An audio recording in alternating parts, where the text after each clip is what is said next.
Estas cortas charlas duran lo que tarda tomarse un tinto. Hablemos entre tinto. Hola, bienvenidos a Entre Tinto. El caballero que me acompaña aquí, lo conocen ustedes, salud, es Pablo Lacerna, un bogotano tan tolimense, o un tolimense tan bogotano como Gloria Valencia, Jorge Barón, Alberto Piedradita, al Y fin, muchos otros. bogotano tolimense. De corazón tolimense, de nacimiento bogotano. Además muy vinculado al departamento del Tolima todavía. Pablo, alguna vez le escuché entre muchas cosas que decía, es que yo he sido un montador, pero no montador como nos lo imaginamos nosotros, sino como una persona que ha montado muchas cosas en televisión. Recordemos, Pablo, ¿qué ha montado?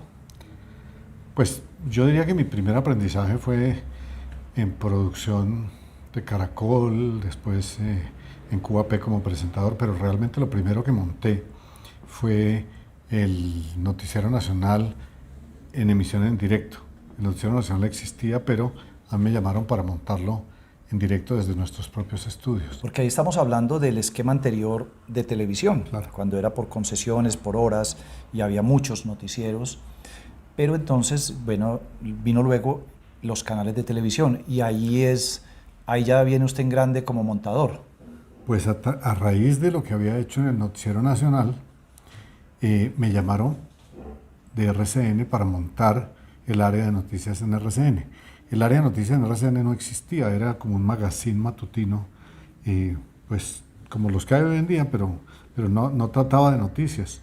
Y lo que empecé fue a modificarlo para que fuera entre magazine y noticiero, y así fui montando toda el área de noticias para los canales privados, pues para RCN en particular, y con usted, con Luis Calle, con una serie de profesionales muy buenos. Usted acababa de salir de QAP, Luis Calle venía de Telemundo, montamos lo que fue el área de noticias de RCN, que fue muy, muy buena, muy exitosa, y creo que afortunadamente nos quedó bien montado porque hoy en día sigue siendo exactamente la misma estructura de aquel entonces, con algunas variaciones, pero la misma. Después de eso, un día me retiré de RCN por razones, diría yo, periodísticas, y me fui para mi casa otra vez. Me llamaron para que ayudara a Ricardo Alarcón, que lo acaban de nombrar presidente de Caracol, y me fui como asesor. Pero ser asesor es una cosa muy aburrida, porque uno, cuando se encuentra gente inteligente que no sabe del tema o dice que no sabe del tema, le dice, mire, yo hago lo que usted me diga. Pero a la hora de la verdad, como son inteligentes, creen que ya saben hacerlo ellos, y entonces no le paran bolas a uno y hacen lo contrario. Efectivamente así empecé en Caracol hasta que me aburrí. Cuando me aburrí, me llamaron para que hiciera Quién quiere ser millonario, y empecé a hacer Quién quiere ser millonario. Primera vez que estaba delante de la pantalla sin estar en el área de noticias. Y no me arrepiento, pasé feliz, amé ese programa y amé la relación mía con los televidentes y los concursantes, pero después me llamaron como presidente y monté el canal que hoy existe, que es pues un canal con instalaciones propias, un canal con una cantidad de recursividades muy importantes, gente muy profesional en sus oficios, un canal de talla internacional. Caracol no sabía producir dramatizados, aprendimos, montamos el área de noticias, que era la que tenían sobredimensionada y demasiado sobre remunerada, diría yo. Le pagaban muy poco a los chiquitos y le pagaban mucho a los grandes. Reestructuramos todo eso y lo volvimos un canal muy bueno de noticias, muy bueno de contenidos en dramatizados, y tuvimos que aprender a hacer realities. Hoy en día es un canal muy bueno en realities. Digamos que eso es lo que yo monté, y eso que yo monté con un equipo de gente muy buena, entre los cuales está usted. Gracias. Fue realmente mérito de la gente, un equipo maravilloso. Tuvimos un crecimiento monumental, la empresa estaba muy mal económicamente, y la logramos convertir en algo muy productivo, tanto que el señor Santo Domingo en el segundo año, cuando ya dimos utilidades, yo le dije, ¿podemos darle una bonificación a la gente? Y me dijo, pero claro. Y me dijeron, ¿y usted cómo logró convencer a ese señor? Y no, porque el señor lo único que quería era que la empresa fuera productiva. Cuando dio utilidades, entendió muy bien porque no era egoísta como alguna gente lo presentaba, sino al contrario muy generoso, dijo, listo, dele a la gente. Y le dimos desde la aseadora hasta el último ejecutivo una bonificación que de los 10 años que estuve yo, pues diría yo que 9 dimos bonificación porque ya fue en el segundo año que sí la dimos. Entonces, a mí todos los retos me fascinan, de montar cosas que no existen. De hecho, creo que soy un dinosaurio porque todo lo que monté ya está pasando de moda, hasta las noticias en televisión Bueno, y todo eso. ya vamos a ir precisamente para dar una idea de lo que significó montar el canal Caracol. Cuando usted llegó, funcionaba en distintas sedes, en pequeñas oficinas, en casas remodeladas. Para dar una idea, ¿en qué se convirtió cuando lo dejó 10 años después? No, yo la verdad... En términos de gente, en términos de infraestructura, de edificios. Uno de los desastres de Caracol, a diferencia de RCN, es que estaba regado por todos lados, 7 sedes. Entonces éramos terriblemente ineficientes. Teníamos unas instalaciones, unos equipos de producción monumentales, pero no teníamos estudios propios buenos. Entonces lo primero fue empezar a hacer estudios. Tomamos un lote que habían comprado para eso los anteriores presidentes y lo adecuamos. Hicimos la sede de hoy en día, que ustedes la ven todos los días cuando presentan el noticiero de Caracol, que es impresionante. Eso es como a la altura de cualquiera de los canales mexicanos o brasileros. ¿Tiene el dato usted de con cuántas personas empezó haciendo esa presidencia del canal y cuántas quedaron cuando salió? Pues es que cuando yo entré a Caracol no producíamos ni un solo dramatizado directamente, todo lo hacíamos en colaboración con RTI, entonces teníamos los equipos pero no los usábamos, entonces empecé a producir. Me acuerdo que Patricio Wills, que es un hombre muy versátil, me dijo, Pablo, pero es que ustedes no saben producir. Le dije, pues vamos a aprender. Y yo creo que cuando me salí ya había casi las 1000 personas, más de 900. Pero toda gente muy profesional en el sentido de conocedores de su oficio, gente muy versátil. Hacíamos todo, ya empezamos a hacer las producciones, los realities, todo eso. Entonces, la verdad fue una evolución muy grande. Pablo, usted en ese tiempo veía y estaba impregnado de televisión las 24 horas del día y de la noche, como le decía un expresidente colombiano, 24 horas del día y de la noche. ¿Hoy ve tanta televisión o no? No, yo siempre he sido un amante de las noticias. Canaleo y miro los programas por un ratico, pero digamos de los dramatizados o de los realities que yo mismo ayudé a que se produjeran en Colombia, ya no me engancho, la verdad. ¿Y usted siente que eso está pasando en general, que la televisión se está desapareciendo o está desapareciendo el aparato llamado televisor? Está desapareciendo el televisor. Lo que es la producción de contenidos para pantallas sigue funcionando. Lo que pasa es que la mayoría de los jóvenes las ven por el celular o el computador o una tablet. Pero digamos que lo que ya no existe es la dependencia o adicción a un canal o a los canales.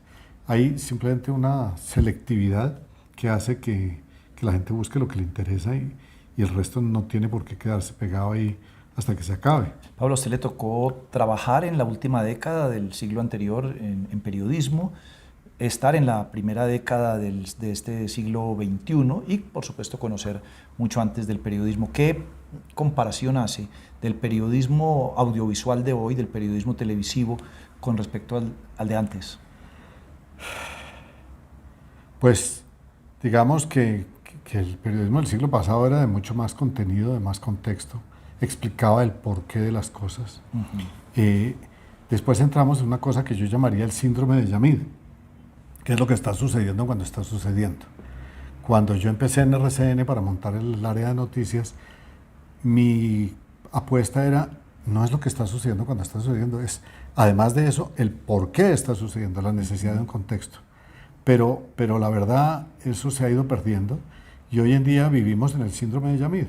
Tanto que si usted mira, los 3 noticieros son igualitos. Es cuestión del orden en el que ponen los informes y habrá un 15% de noticias diferentes en uno del otro canal. Yamid es la persona que más ha marcado la televisión en el área informativa. Es un hombre admirable, además se reinventa. Y creo que En algún momento tenemos que salir de eso porque es que hay que entender el porqué. Sin embargo, como somos ya, no solamente yo, sino la televisión, somos dinosaurios, la televisión como canales, lo que está pasando es que las redes sociales que sacan noticias son todavía más triviales que los noticieros, porque ya ni siquiera duran un minuto, ya duran menos y desde luego no dan contexto. Entonces, una mentira vuelta noticia arrasa, y arrasa con una sustancia muy precaria, pero además carente de cualquier contexto y de cualquier sustento. Sí, Pablo, la gente habla de la televisión, sobre todo los mayorcitos, hablamos con nostalgia de la televisión de antes de los canales, pero poco de la televisión de los primeros años de los canales, como recuerdos de esos primeros años de los canales. ¿Será que los canales mataron la buena televisión o los canales transformaron positivamente la televisión? ¿Usted qué cree? No, yo creo que lo que ha ido cambiando, pues los canales, en lo que más cambiamos la televisión informativa fue en la televisión en vivo. Antes era imposible, era muy difícil. Pero eso fue gracias a la tecnología. Ahora que decía usted la televisión de los canales públicos, era la que llamaban los viejitos la televisora. Sí. ¿No? La televisora. La televisora nacional. La televisora nacional tenía cosas buenas. Yo creo que los dramatizados eran muy buenos, los contenidos eran muy buenos. Yo creo que después evolucionó y también fueron muy buenos. Los canales privados le dimos un giro raro, porque ahí aparecieron los realities, aparecieron los dramatizados que terminaron siendo, yo diría que los traquetizados, porque entró una ola de la cual fuimos culpables todos, de la realidad que estaba viviendo el país y casi que el continente.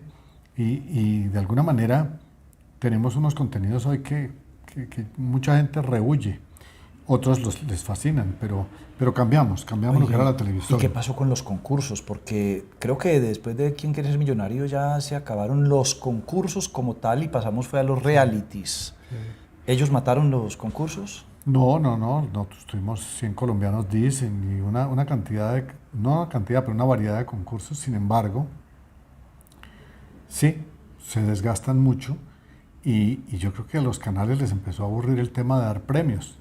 De hecho, las últimas veces que yo hice ¿Quién quiere ser millonario? En RCN, pues varios se ganaron el premio. Yo creo que RCN se asustó y dijo no más.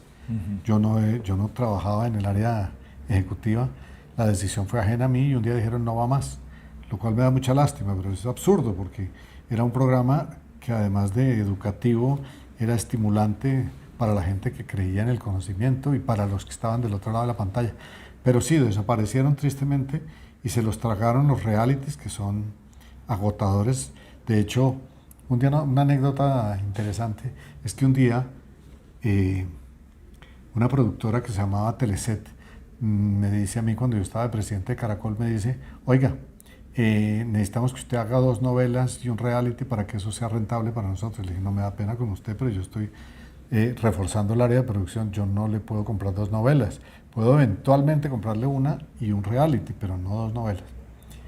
Y de un momento a otro hubo un cambio de accionistas en Teleset y quedó José Antonio de Brigar, el actual presidente de RCN, y me llamó, no me llamó, mentiras. Me enteré de que habían cambiado de dueños y después de que se habían ido a trabajar con RCN. Yo dije, pero a ver un momentico, y nosotros tenemos Popstars y tenemos Expedición Robinson y tenemos una cantidad de cosas con ellos. ¿Qué va a pasar? ¿Se las van a llevar para otro lado? Y llamé a De Brigar y me dijo, sí, nos la vamos a llevar para otro lado porque usted no quiso aceptar nuestras condiciones. Dije, miércoles, se me vino el mundo encima. Y Cristina Palacio, que era mi vicepresidente de producción, me dijo, tranquilo, yo hago uno mejor que Expedición Robinson. Y se inventó el desafío. En algún momento, ya cuando el desafío era un éxito, me dijeron en la junta, oiga, pues ya no más desafío. Dije, pero ¿y si funciona? Entonces, hoy estamos, yo no sé en qué episodio del desafío, debe ser como el 18 o 20, sí. Y sigue siendo un cañón. Entonces, en el fondo, la gran habilidad después de Juan Esteban San Pedro fue darle giros para que cogiera otra inspiración y lo ha hecho muy bien. Bueno, Pablo, vamos a a jugar también un poco a concurso y a pregunta corta, respuesta corta. Ay, A ver, ay, ay. como hombre de la televisión. Primero que todo, dígame, un empresario de televisión.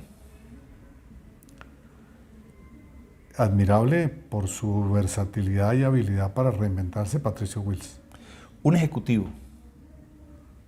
Un ejecutivo. ¿Pues puede uno hablar de uno mismo? Sí, vale. Pablo Lacerna. Muy bien. Un director, hablando de dramatizado, no hablando de periodísticos, o director de contenidos en general. Uno es Juan Esteban San Pedro. Un actor. Ramiro Meneses, me parece que es un tipo, o Vicky Hernández. Ah, bueno, iba a preguntarle por una actriz. Ah, Vicky Hernández. Actor Ramiro, actriz Vicky Hernández. Un productor o productora. Dago García, sin duda. Un periodista. Juan Gosaín, que estuvo apenas tangencialmente en la televisión, pero si no, sería Yamid Amad. Me perdona pero ya dije por qué Yamid Amad no hemos podido cambiar el síndrome de Yamid. Es un tipo con capacidad de reinventarse a lo que venga. Un presentador. José Fernández, que muchos ya no lo recordarán, pero era un tipo espectacular. Una presentadora.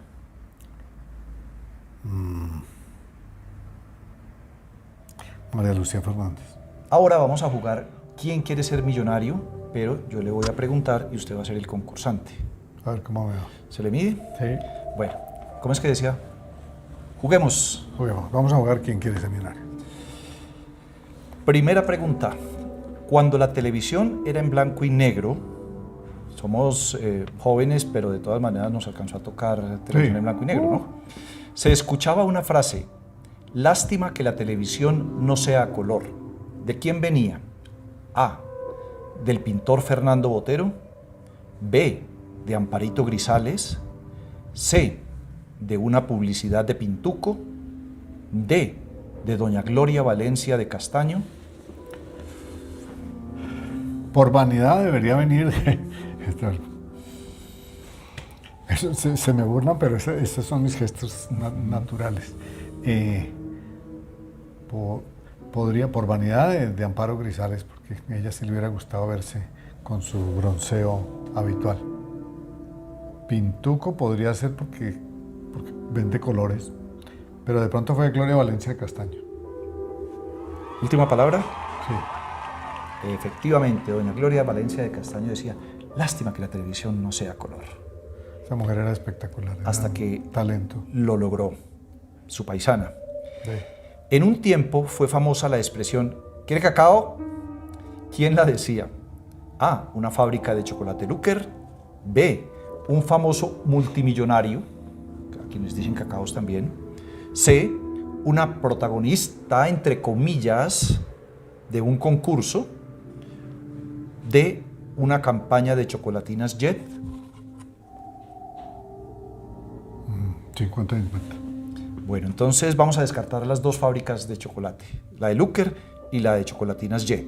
Quedaría un famoso multimillonario preguntando ¿quiere cacao? O una protagonista, entre comillas, insisto en esa, entre comillas, de un concurso. Pues eso fue en el programa de Pacheco. Y la protagonista debía ser la Lora. Pacheco, ¿quiere cacao? ¿Quiere cacao? Sí. Bueno, ya lleva dos. Si acierta con la que viene, se gana un paquete de café La Elba, que es mi café. ¿sí? Bueno, Bueno. indiano, el bueno. Un personaje de televisión tiene un apellido, puede ser primero o segundo apellido, ahí estoy ayudando, que cuando se escucha hace recordar a una religión, por ejemplo, que se llamara Jehová, tuviera apellido Jehová, algo así. Rodríguez Jehová. Un equipo de fútbol, podría ser un señor Santa Fe, un señor América, un señor Junior, de apellido Junior. Un plato típico, habrá alguno que de apellido Lechona, de apellido Sancocho, no sabemos. De una marca de electrodomésticos.